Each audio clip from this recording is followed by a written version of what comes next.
Hello there. Hopefully this is something fun today. So last week I bought a child's sewing machine, a vintage one off of eBay, and I thought it would be fun just to talk about it on here and show you what it's like and tell you how much it was and basically tell you how excited I am about it.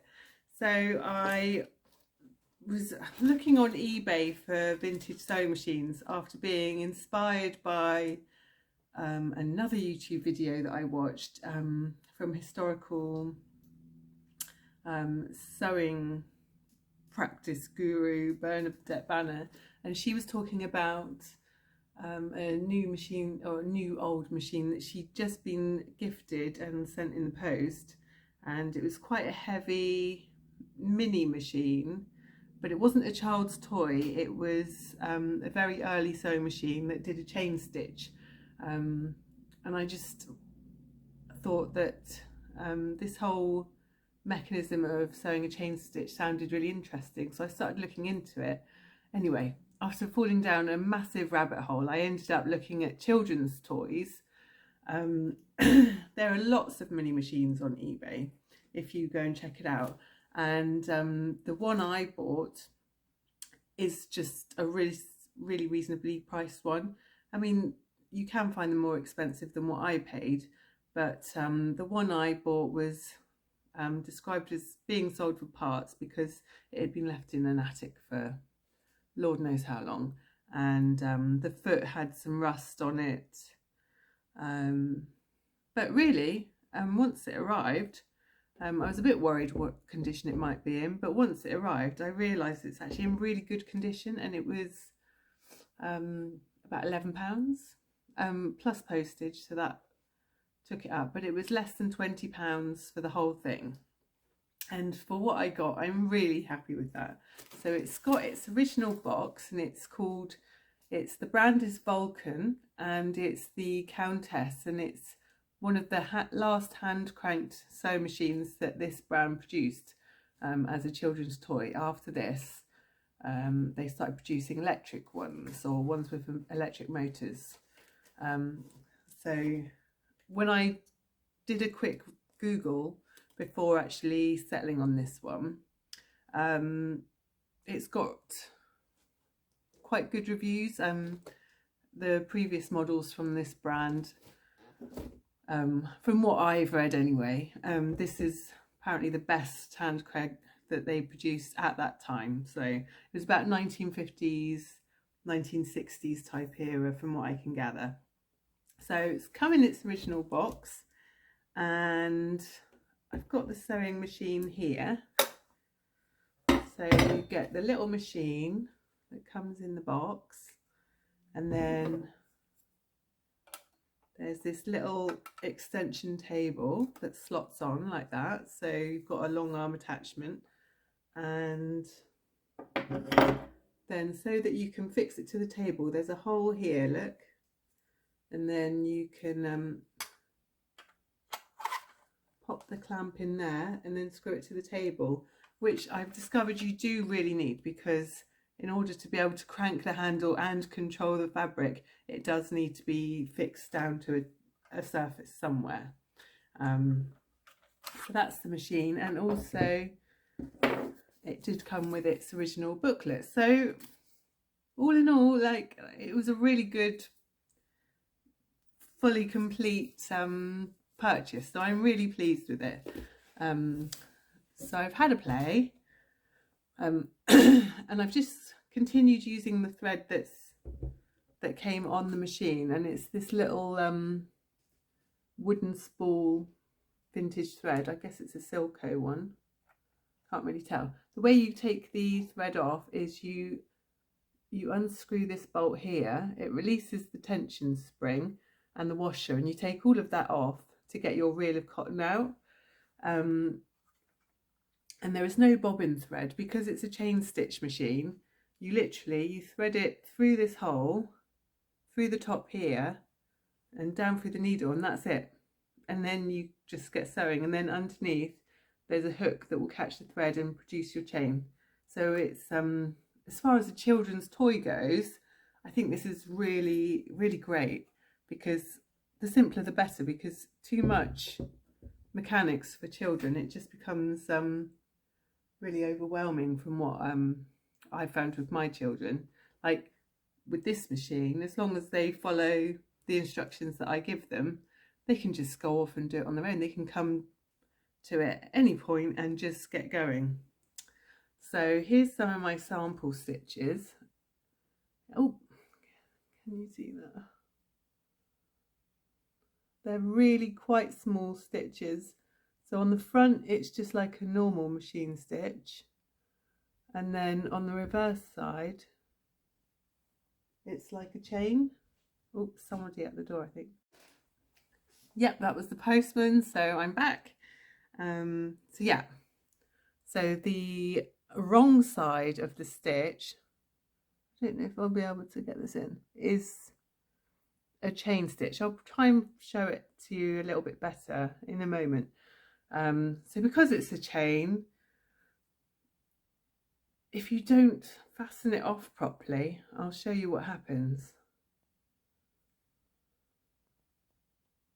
All of the links come undone, so you can pull the whole line of stitching off. I mean, if you don't fasten it off properly. But having had a play and a think, I've just discovered how to secure it good enough until we can sew in the ends, because you cannot cut short ends off of your sewing, because that will be detrimental to the seam that you've just sewn.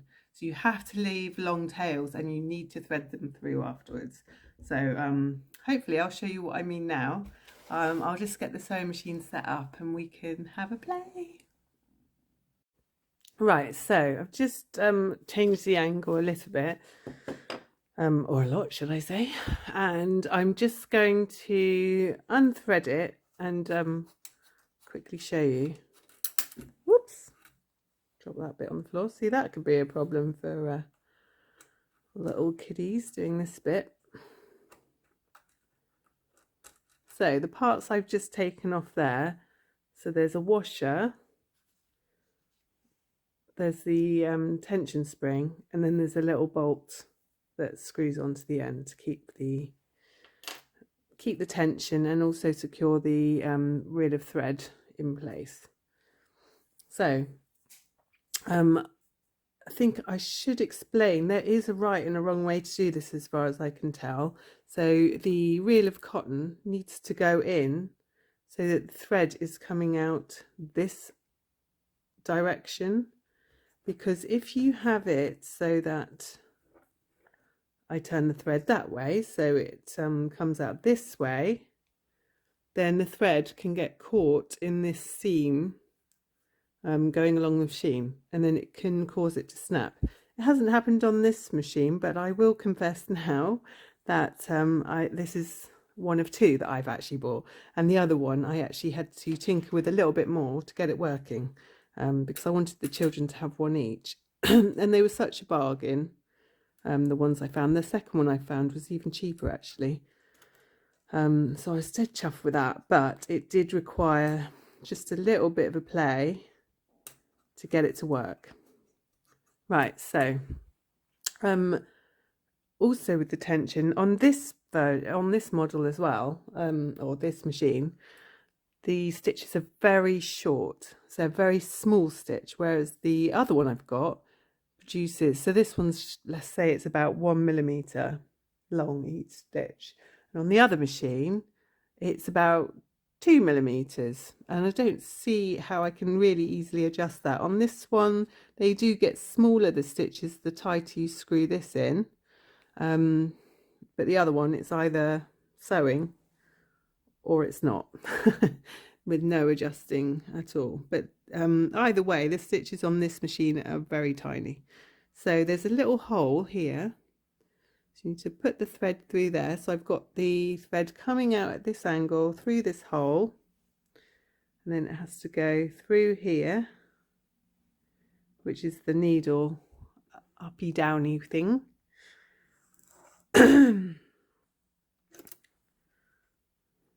I would say that threading this needle is not the easiest thing I've ever done, because the foot is actually quite cumbersome, but also great for children because there's little chance of them sewing over their fingers, which is always a worry, isn't it?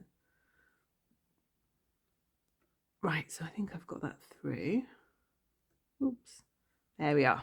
It's all threaded up. Foot up. Okay, so I'll just quickly clamp this to the table and then we'll see it working. Now, one thing I haven't done particularly as of yet, because it's still quite a brand new toy for the children, is I haven't really tried different types of fabrics. So I've only really sort of practiced on sturdy type of cottons, which this piece here is. So I'll give you a demonstration on here. So foot down, need to leave a reasonable tail, maybe not this long, but it needs to be able to go down into the machine and around the hook without pulling in. So you need to keep this tense to get, or you need to just keep this slightly taut to do your first stitch. So then I wind the crank clockwise, and we're off. So with it clamped to the table, sorry, there's quite a lot of rocking of the camera because of the machine, and it's all clamped to the same table, so that wasn't very well thought out. So if you can bear a bit of rocking, I'll just do this. So it's a really smooth little mechanism. I really enjoy it actually. Right, so we'll just go that far. And then foot up, and then to remove it from the machine without all of your stitches coming undone, what you need to do is you have to have the needle up position. So the needle is up, not down. Okay, and then what you do with this top thread is you grab it here and you pull it so that there's a bit slack from the top of your machine. Okay, and then that will enable you to remove it from underneath this foot without undoing your row of stitches. So what I've found to do is pull it backwards slightly, because it's still hooked underneath the machine, and that will pull, let's see if it's worked, a slightly bigger loop underneath. Yeah, there we go. Okay, so I've got that loop there, and then I very carefully cut that free from the machine, and then I pull that loop through, and that secures that end chain, so it's not going to go anywhere. And then your first stitch will never go anywhere anyway, because that's the beginning of the chain. It's only the end of the chain that will actually undo detrimentally. But on both sides, you need to leave a nice enough tail that you'll be able to thread it back through your work at the end, because none of these seams will be safe if you cut right up close to your work. So there is that to bear in mind. So yeah, it is a little bit more care and consideration, I suppose, than a machine that has the straight stitch top and bottom with the bobbin underneath. But yeah, so that's how it sews beautifully actually, isn't it? It's a really great stitch. I mean, when you bear in mind that this is a child's toy, and actually it's a much better stitch than some of like the real cheapy lightweight sewing machines, I think it's brilliant. I really can't get over it actually. When I say cheap, I mean like really cheap, like under £50. If you can find something brand new for that sort of price, it's not gonna do much good. Right, so I've bought this fluffy woolly fabric just to see how it will sew on here, because this is slightly thicker than what I've tried so far, and I'm going to sew with a straight stitch on the not so nice side, just to see what the chain looks like on the woolly side. I need to pull a slightly longer tail there to start off with. Because one thing I have thought when I was looking at those chain stitches, and being someone who does enjoy embroidery as well, I just thought, oh gosh, you could really do something lovely with that actually. If you made a feature of the chain on the right side of the fabric. So let's get going and see what this looks like, because I think this will really pop on the burgundy wool. I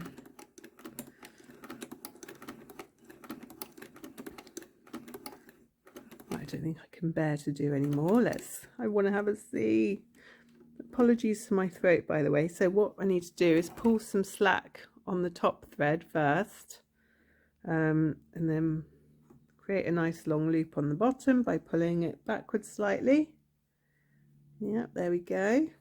And then I'm going to pull a longer tail now. And then I pull that through just to secure it for the meantime. Ooh, see, it's a bit like crewel work embroidery. Yeah, I like that. That's nice. So what I might do, actually, I might try and do some writing. Let me just go and grab a pen. Right, so I've just quickly scribbled some writing on here. Now, bear in mind, we're stitching from the wrong side to get the chain on the right side. So I've done my writing backwards. I don't know how easy this is going to be, but let's give it a go. Right, I might have to speed this up for you.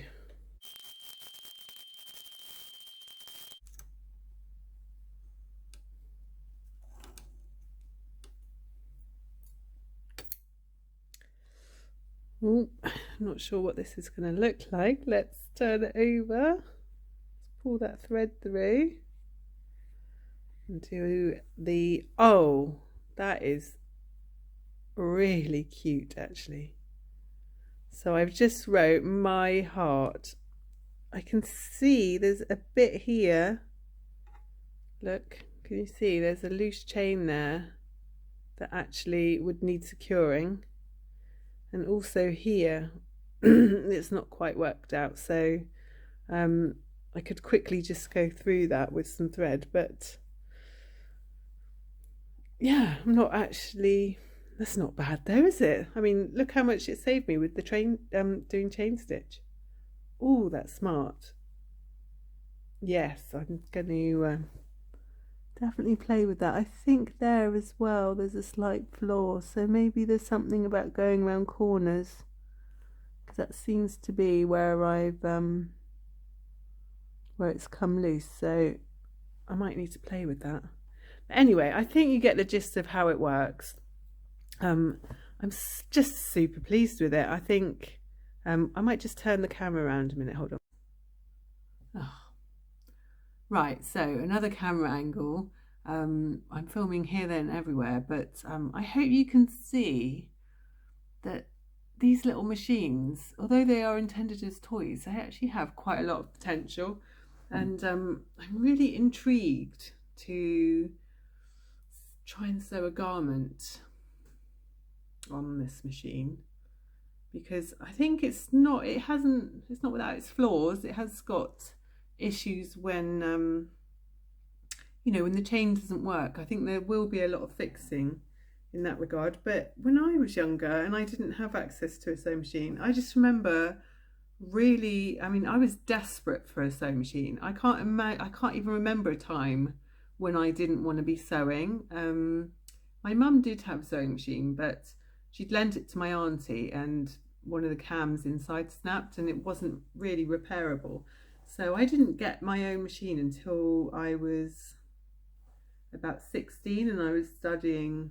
I did a textiles A-level, and my parents bought me one for Christmas to help me with that. But up until that point, I was trying to use mum's broken sewing machine. I still did manage to sew on it, but I was also doing a lot of hand sewing, and I was just desperate. And something like this, I mean, it's really budget friendly, and actually it gets the job done. So if if you've got nothing else, I think this is amazing. I really just can't speak more highly of something like this or any vintage hand crank machine. It's making me wonder, you know, are we moving away from, what am I trying to say? I don't know. Are machines not as good as they used to be? I know that modern sewing machines are amazing and they've got so much functionality. There's so much you can do on them, but there's something really enjoyable about just using the bare minimum and seeing what you can do with just a simple straight stitch. I would say zigzag is definitely it is a bonus if you've got it. I mean, I use zigzag stitch a lot, so I wouldn't discount that in any way whatsoever. I do love a zigzag stitch, and this will only do straight stitch, but there is so much you can do with just a straight stitch and some hand sewing, you know. So yeah, it's really got me buzzing actually, and I'm really excited to have a bit more of a play. So I thought I'll just quickly show you the second one I got, which, yes, I did feel absolutely crazy for getting another one, but I did. So this actually was sold as working. My first one was sold as for parts, because that was being marketed as not being broken condition, and this was sold as working, but this one did not work as well. So the main things are, you can see this plate here, it's not attached to the machine, and there should be rivets here and on the other side to keep it in place. So what I've done, I've just found, I've bought these for something else. They are rivets, but I'm just going to use them just to slot in the holes. Oh, I can't do this like that.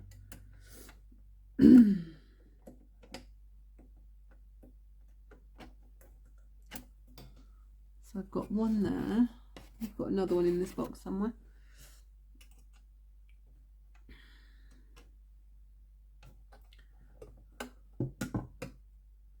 Why didn't I sort this out before? Okay, then I've got one to go in this side.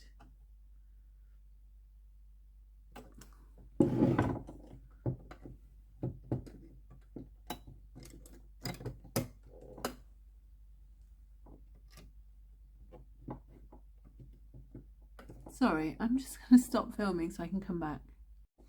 I don't know why, but I made that a lot more complicated than it needed to be. So this is not going to look pretty, but you can see I've just got these slotted in here, and that is essential because this plate needs to stay here.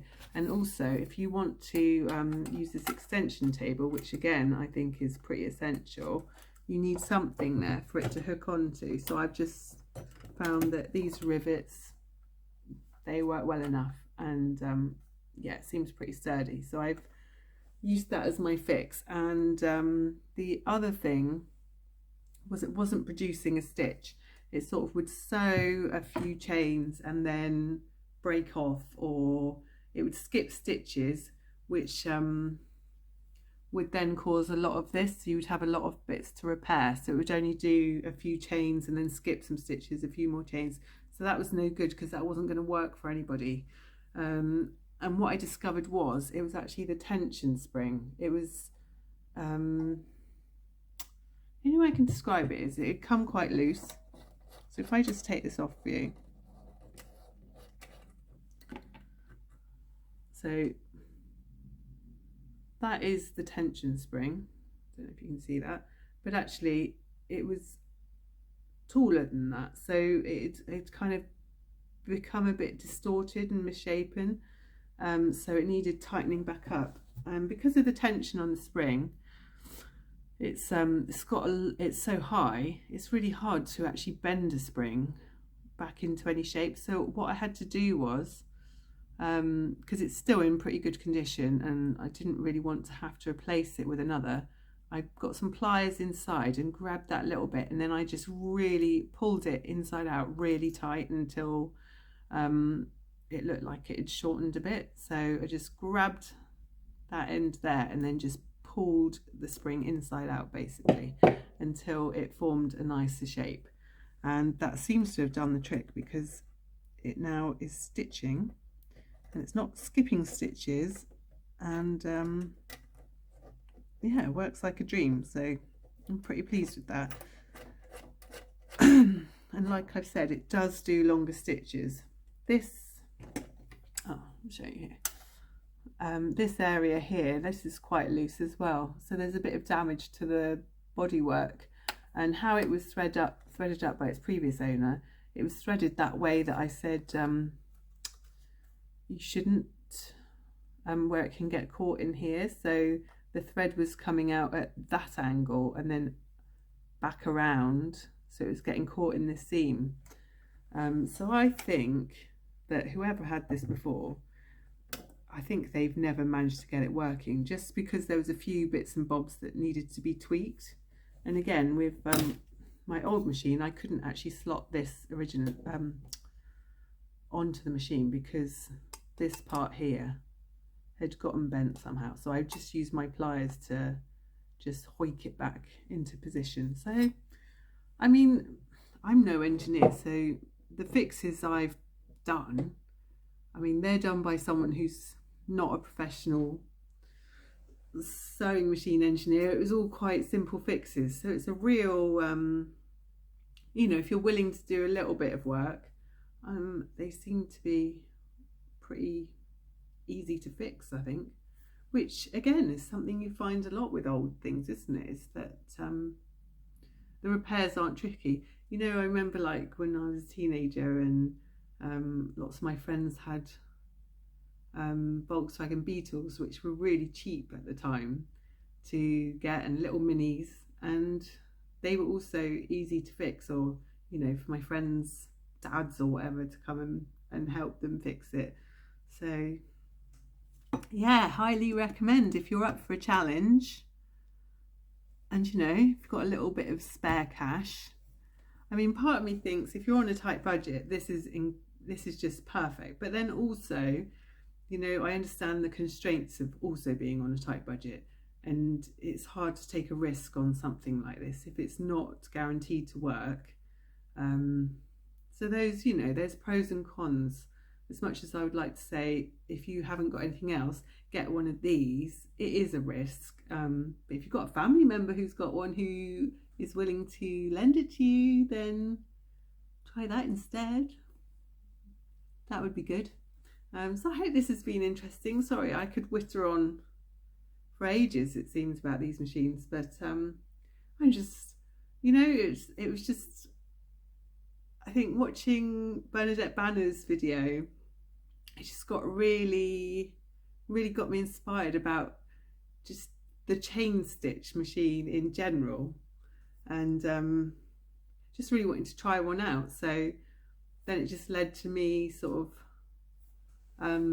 wanting to find a way of playing with one, but without spending a fortune, and competing with all the machine, you know, competing with people who want to buy the nicer looking machines or the heavier duty sturdier older machines. So yeah, that's what led me to these toys, really. It wasn't that I was looking for a toy or that I was trying to get something for the children to play with, but they have had a play with them, and they've really enjoyed it. So I'm hoping I can get them sewing something at the weekend, because Maria wants to make a little zip pouch, which is pretty ambitious, so we'll see how that goes. But yeah, I think it's doable. So yeah, really happy. Anyway, I hope that was interesting, and speak to you again soon. Bye. Oh, just very quickly, because I completely forgot to mention, but I just popped because the needles that were in the sewing machines were rusty old ones, so I just popped some standard sewing machine needles in their place, and then I just twisted it so that the eye of the needle was facing towards the side of the machine, because that's where you need to thread in, rather than frontward facing. But they've worked fine, so standard sewing machine needles will do the job.